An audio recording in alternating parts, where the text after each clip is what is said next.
Selamat pagi, bersama saya, Cindy Raja. Mari awali aktivitas dan pelayanan Anda melalui renungan pagi bersama Allah di waktu fajar.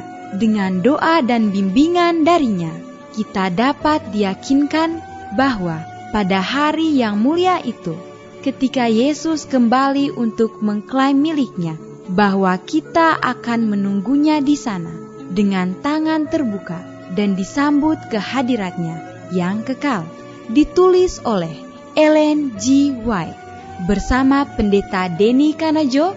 Selamat mendengarkan. Shalom, selamat pagi para pendengar yang diberkati oleh Tuhan dimanapun Anda berada saat ini. Kita akan sama-sama mendengarkan firman Tuhan melalui audio renungan pagi pada tanggal 16 Agustus 2022 dengan judul Pengakuan Menuntun kepada Keselamatan.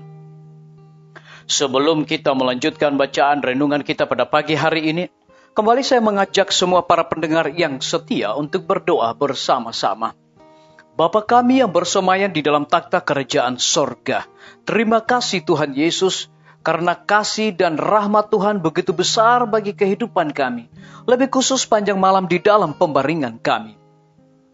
Hingga tiba di pagi hari ini kami dibangunkan dengan tubuh sehat dan segar. Sebelum kami melakukan segala tugas pelayanan pekerjaan kami sepanjang hari ini, kami sangat rindu Tuhan untuk mendengarkan firman-Mu. Curahkanlah kepada masing-masing kami kuasa Roh Kudus-Mu. Terima kasih Tuhan Yesus. Ampuni kami Bapa, karena kami sudah berdoa hanya di dalam nama Tuhan dan Juru Selamat kami. Amin. Ayat inti kita terambil di dalam Roma 10 ayat yang ke-10. Demikian firman Tuhan. Karena dengan hati orang percaya dan dibenarkan, dan dengan mulut orang mengaku dan diselamatkan. Mari kita ikuti penjelasannya. Sekiranya orang-orang Kristen menyadari berapa banyak kali Tuhan mengatur jalan mereka, supaya rencana musuh terhadap mereka tidak akan terlaksana, maka mereka tidak akan tersandung dalam persungutan. Iman mereka akan tinggal pada Allah, dan tidak ada kesusahan yang berkuasa menggoyahkan mereka. Mereka akan mengakui Dia sebagai hikmat dan keberhasilan mereka, dan Ia akan melaksanakan apa yang diinginkannya untuk dilakukan melalui mereka. Dikutip dari buku Alfa dan Omega, jilid 4 halaman 176. Syarat-syarat untuk mendapat keampunan dari Allah adalah sederhana dan masuk akal. Tuhan tidak menuntut kepada kita untuk melakukan perkara-perkara yang menyedihkan supaya mendapat keampunan. Kita tidak perlu mengadakan perjalanan yang panjang dan melelahkan, atau melakukan penebusan dosa yang menyakitkan. Untuk menguji jiwa kita kepada Allah di sorga atau menebus pelanggaran kita. Ia yang mengakui dan meninggalkan dosanya akan disayangi. Dalam istana yang di atas, Kristus sedang memohon untuk jemaatnya, memohon untuk mereka yang Ia telah bayar harga penebusan dosa dengan darahnya. Berabad-abad zaman demi zaman, tidak pernah dapat mengurangi kemajuan tebusan pengorbanannya itu. Baik kehidupan maupun kematian, ketinggian ataupun kedalaman, dapat memisahkan kita dari kasih Allah yang di dalam Kristus Yesus, bukannya sebab kita memegangnya begitu teguh, tetapi sebab Ia memegang kita begitu kuat. Jika keselamatan kita bergantung pada usaha kita sendiri, kita tidak dapat diselamatkan. Tetapi hal itu bergantung kepada seorang yang ada di belakang segala perjanjiannya.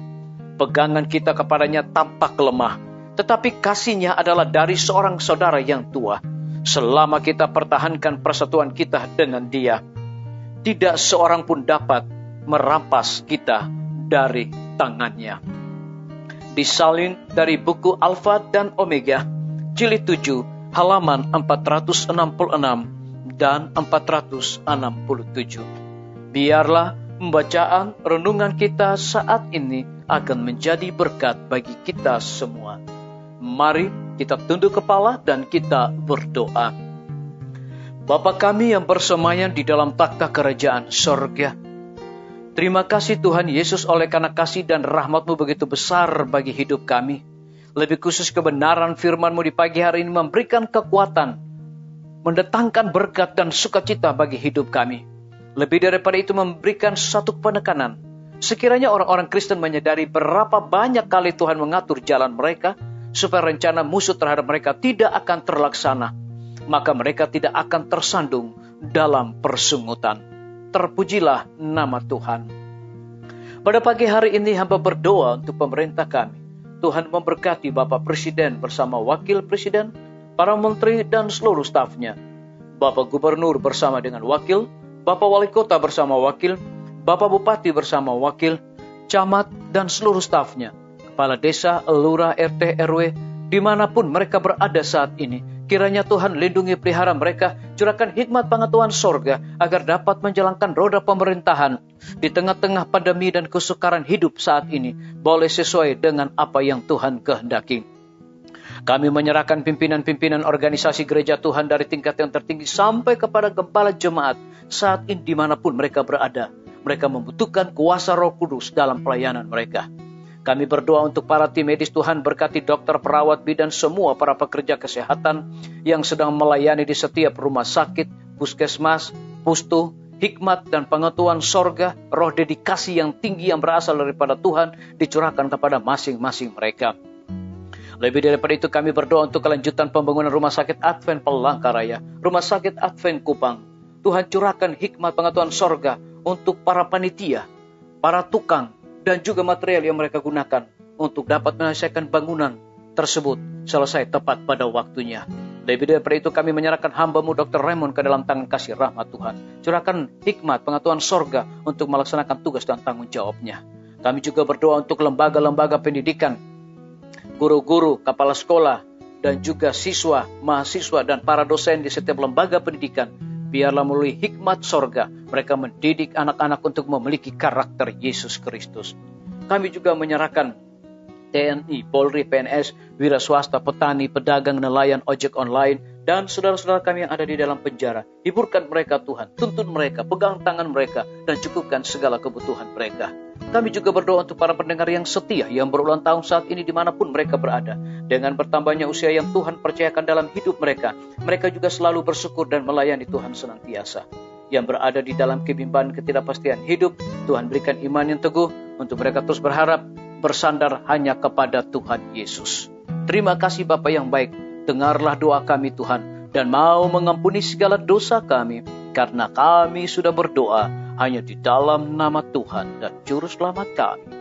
Amin. Sampai jumpa. Tuhan Yesus memberkati kita semua.